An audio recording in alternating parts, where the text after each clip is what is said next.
Assalamualaikum warahmatullahi wabarakatuh. Perkenalkan, nama saya Nadia Putri Hanasa dari Pendidikan Kimia C. Menjelaskan mengenai bab termokimia, materi, entalpi reaksi. Nah, sebelum kita membahas mengenai entalpi reaksi lebih lanjut, saya akan memberikan sebuah video animasi yang berkaitan mula-mula dari si entalpi reaksi ini. Untuk selanjutnya, kami akan mempersembahkan video animasi. Mesin motor dapat bergerak karena adanya reaksi pembakaran antara bensin dan udara.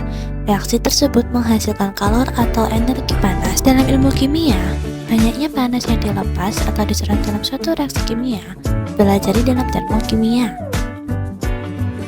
Ketika mengamati pemilihan kalor dalam reaksi kimia, kita harus memahami tentang sistem dan lingkungan. Sistem adalah bagian yang dipelajari, yaitu reaktan dan produknya. Sedangkan lingkungan adalah bagian di luar sistem, misalnya wadah reaksi dan udara di sekitarnya. Sistem dibedakan menjadi 3. Pertama, sistem terbuka yang memungkinkan terjadinya perpindahan kalor dan materi. Kedua, sistem tertutup yang hanya memungkinkan terjadinya perpindahan kalor tetapi tidak dengan materi. 3. Sistem terisolasi yang tidak memungkinkan terjadinya perpindahan baik kalor maupun materi. Semua energi yang dimiliki oleh sistem disebut dengan entalpi yang dilambangkan dengan H. Entalpi tidak bisa diukur, tetapi perubahan entalpi atau delta H bisa diukur. Dalam reaksi kimia, reaktan akan berubah menjadi produk, sehingga perubahan entalpi sama dengan H produk dikurangi H reaktan. Jika reaksi kimia berlangsung pada tekanan tetap, perubahan entalpi sama dengan banyaknya kalori yang dilepas atau diserap oleh sistem.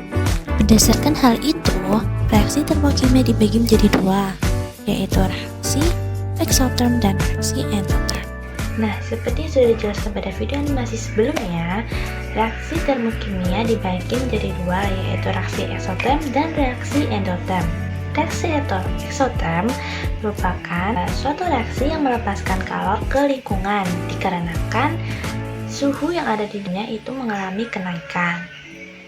Nah, dari penjelasan tersebut, pelepasan kalor menyebabkan entalpi reaksi berkurang, sehingga delta H bernilai negatif seperti yang ada pada diagram grafik berikut. Contoh dari reaksi exotherm ini seperti kayu yang dibakar, yang mana panas dari kayu tersebut akan melepaskan di lingkungan sekitarnya. Nah, kebalikan dari reaksi exotherm, reaksi endotherm itu di mana kalor itu menyerap dari lingkungan karena sistem itu mengalami penurunan suhu. Nah, penyerapan kalor ini menyebabkan entalpi reaksinya itu bertambah sehingga delta H bernilai positif.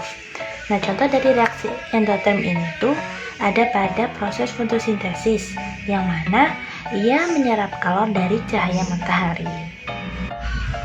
Untuk selanjutnya, saya akan menjelaskan contoh eksperimen dari reaksi entalpi, yaitu ada di next video. Pada eksperimen kali ini, saya mengambil contoh eksperimen dari pembekuan air dengan barium hidroksida dan amonium nitrat, seperti pada contoh reaksi berikut, yang mana barium hidroksida bereaksi dengan amonium nitrat menghasilkan reaksi basa dengan garamnya, yang mana air yang dihasilkan dari barium hidroksida tersebut melarutkan kelebihan amonium nitrat dalam reaksi yang endotermik, sehingga menghasilkan pelarut menyerap lebih banyak panas, yang mana akhirnya air pada permukaan balok kayu menjadi basah dan membeku. Maka dari itu, balok dapat diangkat bersama dengan tabung. Seperti pada gambar contoh tersebut, hasil dari reaksi tersebut yaitu perubahan entalpi reaksi menjadi positif karena endotermik.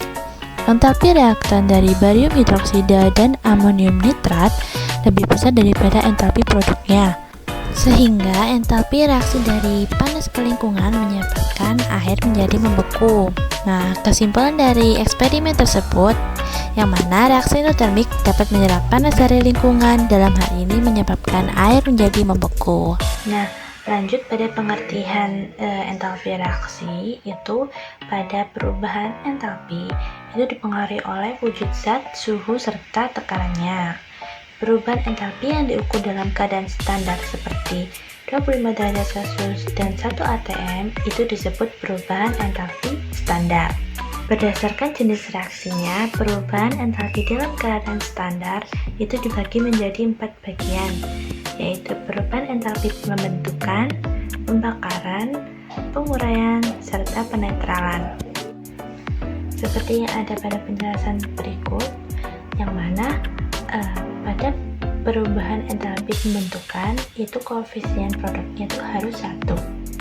Pada perubahan entalpi penguraian standar itu koefisien reaktannya yang harus 1.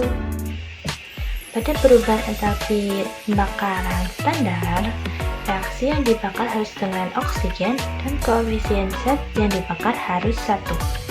Pada perubahan entalpi penetralan standar, yang mana penetralannya itu pada 1 mol basa dan asam atau dalam keadaan standar. Berdasarkan zat kimianya, keadaan standar itu dibagi menjadi 3 bagian, seperti yang ada pada sini. Yang pertama itu ada zat cair dan padat. Keadaan standarnya yaitu stabil pada tekanan 1 atm dan suhu tertentu.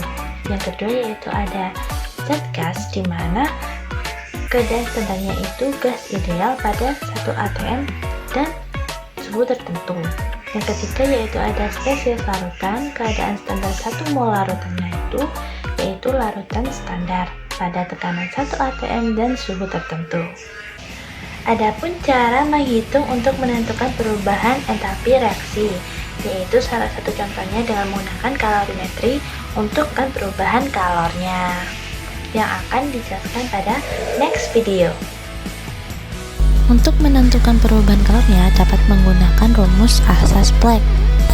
Kalor reaksi sama dengan minus dalam kurung kalor sistem ditambah kalor kalorimeter.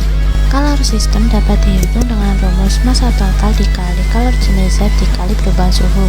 Sedangkan kalor kalorimeter dapat dihitung dengan rumus kapasitas kalor kalorimeter dikali perubahan suhu. Jika kalor kalorimeter diabaikan, maka tidak perlu dimasukkan dalam perhitungan. Karena perubahan entalpi adalah banyaknya kalor tiap mol zat, maka delta H sama dengan kalor reaksi dibagi dengan jumlah mol zatnya. Mungkin itu saja penjelasan yang dapat saya sampaikan. Kurang lebihnya mohon maaf apabila ada kesalahan kata, dan semoga apa yang telah saya sampaikan dapat menambah wawasan. Terima kasih. Wassalamualaikum warahmatullahi wabarakatuh.